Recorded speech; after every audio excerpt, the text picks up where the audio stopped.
Hi friends, welcome to my channel story book by Aaradhya. Gauri Kalyanam part 24.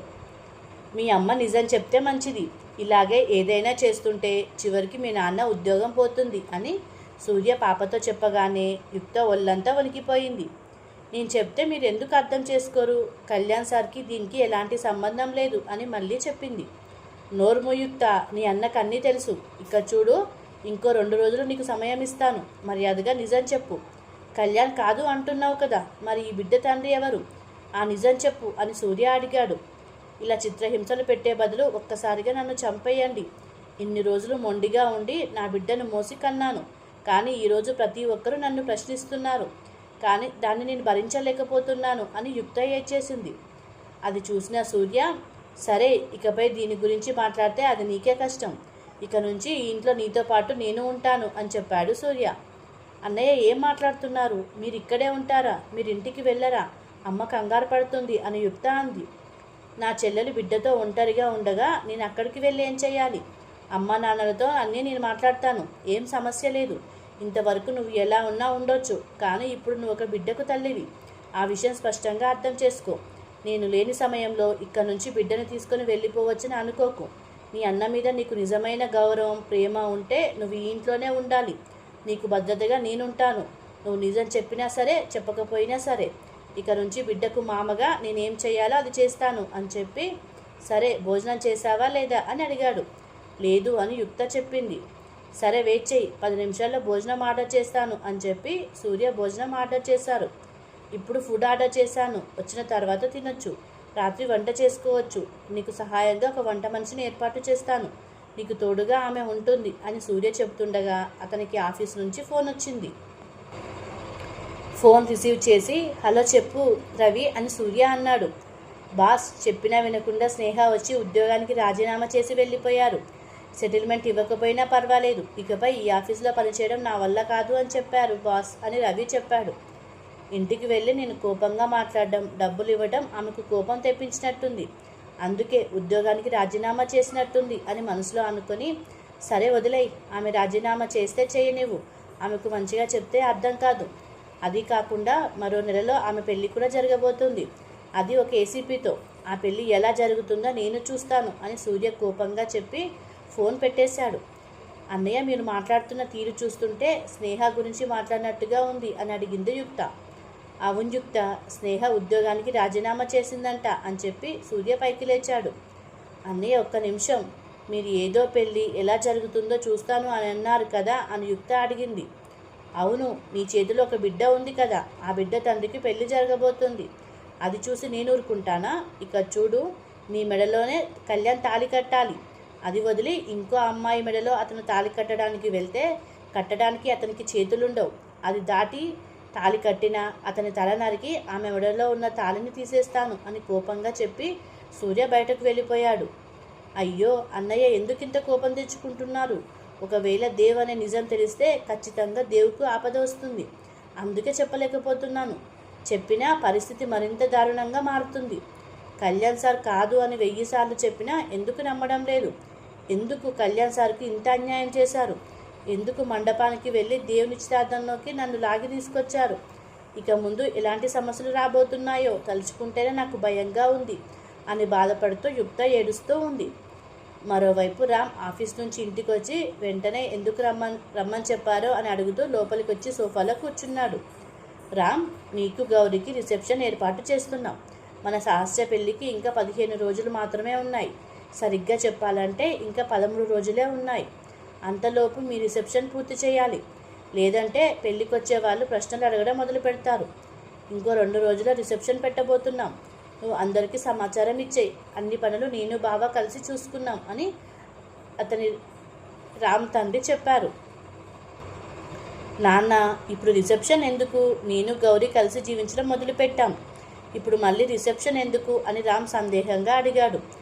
చూడు రామ్, నీకు ఘనంగా పెళ్లి చేసి చూడాలని మేము ఎంతగానో ఆశపడ్డాం, కానీ నువ్వే పెళ్లి చేసుకొని వచ్చేసావు. కోడలు చాలా మంచి అమ్మాయి, మాకు ఎలాంటి సమస్య లేదు. మేము కూడా మనస్ఫూర్తిగా అంగీకరించాం. కానీ ఇకపై ఏదైనా ఫంక్షన్కి నువ్వు గౌరీని తీసుకువెళ్తే అక్కడ చూసేవాళ్ళు గౌరీని ఒక విధంగా చూస్తే ఆమె బాధపడుతుంది.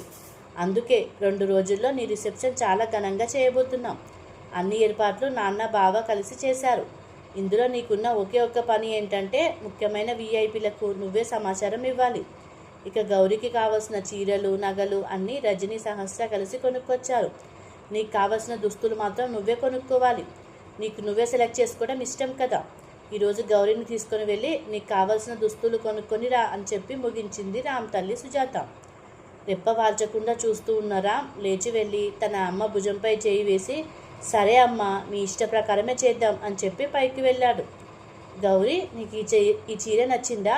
ఒకవేళ నీకు నచ్చకపోతే మనం మార్చుకోవచ్చు అని రజనీ అడుగుతుంది. అలాంటిది ఏం లేదు వదిన, చాలా బాగుంది, నాకు చాలా నచ్చింది, మీ సెలక్షన్ చాలా బాగుంది అని గౌరీ చెప్పింది. అంతలో రామ్ లోపలికి రావడం చూసి రజనీ బయటకు వెళ్ళింది. అక్క, ఇప్పుడు నేను రాగానే ఎందుకు బయటకు వెళ్తున్నావు అని రామ్ ఆమెను అడ్డుకొని అడిగాడు. అదేం లేదు రామ్, నువ్వు గౌరీతో మాట్లాడుకుంటూ ఉండు, నీకు కాఫీ తీసుకొస్తాను అని చెప్పి రజనీ కిందకి వెళ్ళింది. రామ్ ఇప్పుడు గౌరీ దగ్గరికి వెళ్ళి ఆమె భుజంపై చేయి వేసి కూర్చున్నాడు. ఏమైంది గౌరీ, మనకి ఇంకా 2 రోజుల రిసెప్షన్ ఉందని రజనీ నీకు చెప్పే ఉంటుంది కదా, నీకు సంతోషంగా ఉందా అని రామ్ అడిగాడు. నాకు సంతోషంగానే ఉంది, మీకు కూడా సంతోషంగా ఉందా అని గౌరీ అతన్ని అడిగింది. ఏంటి గౌరీ అలా అడిగావు? సంతోషంగా ఉందా అంటే చాలా సంతోషంగా ఉంది. మొదట్లో పెళ్ళై ఇన్ని రోజులైన తర్వాత ఇప్పుడు రిసెప్షన్ ఎందుకు అని కొంచెం ఆలోచించాను. కానీ నాన్న అమ్మ చెప్పిన తర్వాత ఆలోచిస్తే ఇది సరైనదే అనిపించింది.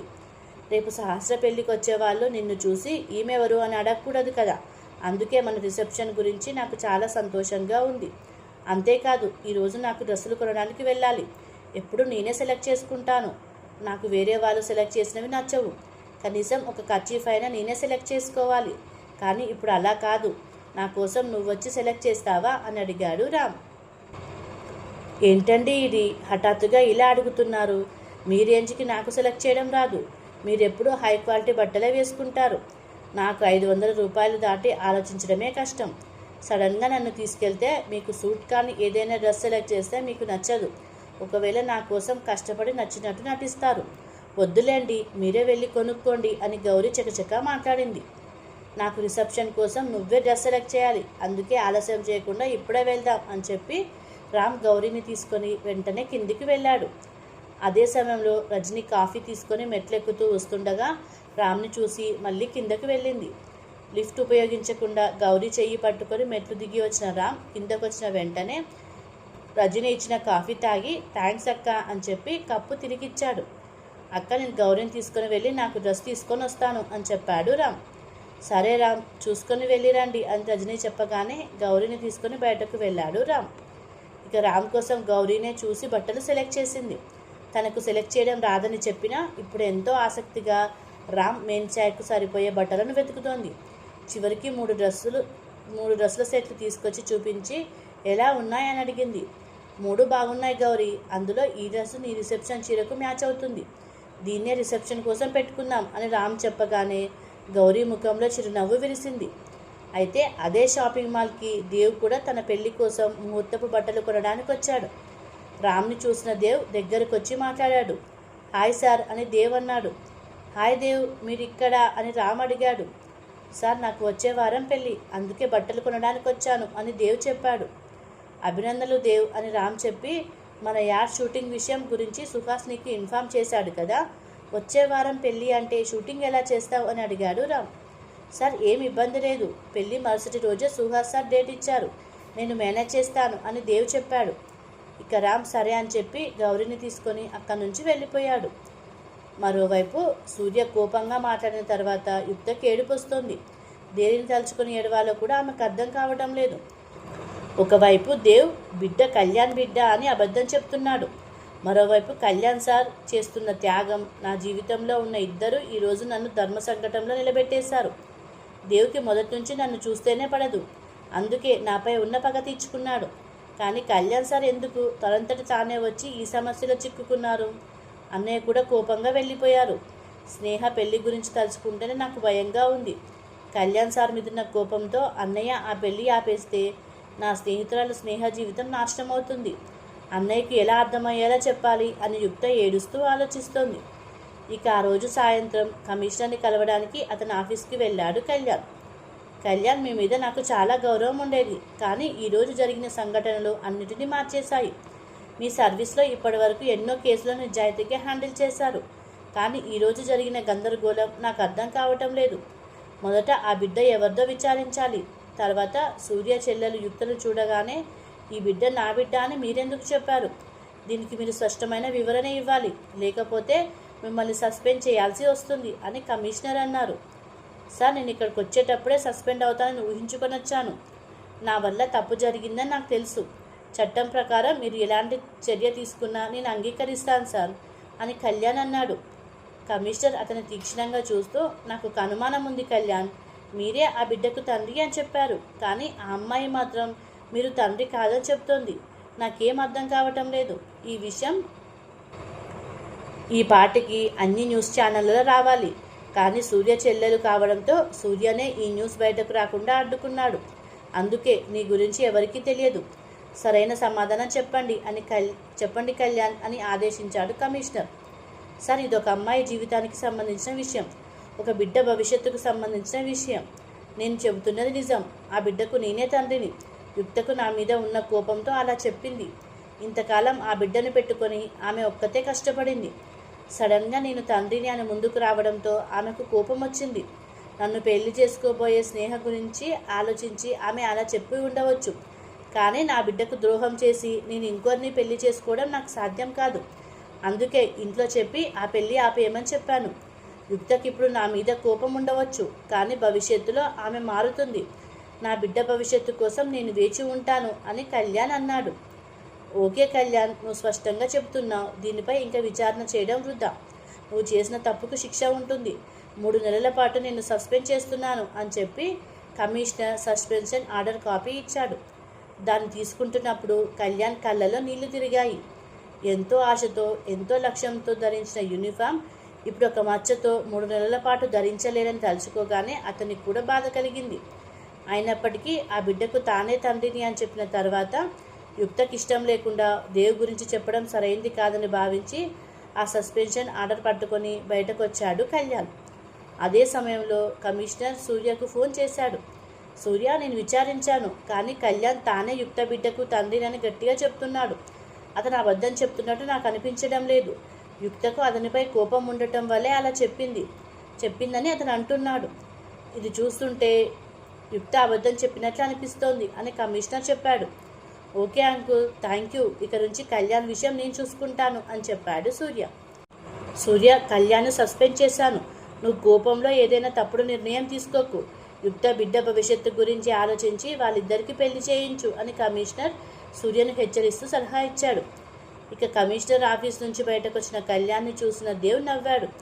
అతని దగ్గరికి వెళ్ళిన కళ్యాణ్, ఏంటి దేవ్, కమిషనర్ ఆఫీస్ వరకు వచ్చావు, ఏదో ఆశించి వచ్చినట్టున్నావు అని ధైర్యంగా మాట్లాడాడు. నిన్ను డిస్మిస్ చేశారా లేక సస్పెండ్ మాత్రమే చేశారా అని చూడ్డానికి వచ్చాను. నిన్ను ఇలా చూడడం నాకు చాలా సంతోషంగా ఉంది. నా విషయంలో వేలు పెట్టడానికి వచ్చావు కదా, ఇప్పుడు నీ వేలే విరిగిపోయింది. ఒక విషయం గుర్తుపెట్టుకో, నువ్వు కాదు దేవుడే వచ్చినా నన్ను పట్టుకోవడం సాధ్యం కాదు. యుక్త మనసు చేసుకుంటే మాత్రమే అది సాధ్యం, కానీ ఆమె అలా చెయ్యదు. ఎందుకో తెలుసా? ఆమె ప్రేమ అలాంటిది. ఆమె ప్రేమ ముందు ఎవరి ప్లాన్ కూడా పనిచేయదు. యుక్త ప్రేమ నన్ను కాపాడుతుంది.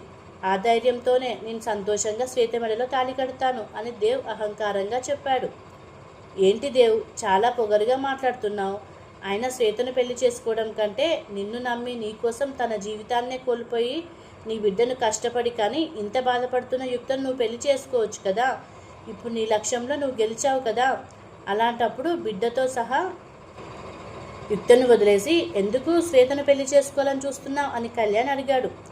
నువ్వు అడుగుతున్నది నిజమే కళ్యాణ్. ఒకవేళ నేను గెలిచి అనుకున్నది సాధించినప్పుడు యుక్త కేవలం యుక్తగానే ఉంటే ఖచ్చితంగా ఆమె ప్రేమకు ఒక గౌరవం ఇచ్చి ఆమెను పెళ్లి చేసుకునేవాడిని. కానీ ఏం చేయాలి? ఆమెను నేను మళ్ళీ చూసినప్పుడు ఆమె చేతిలో బిడ్డ ఉంది.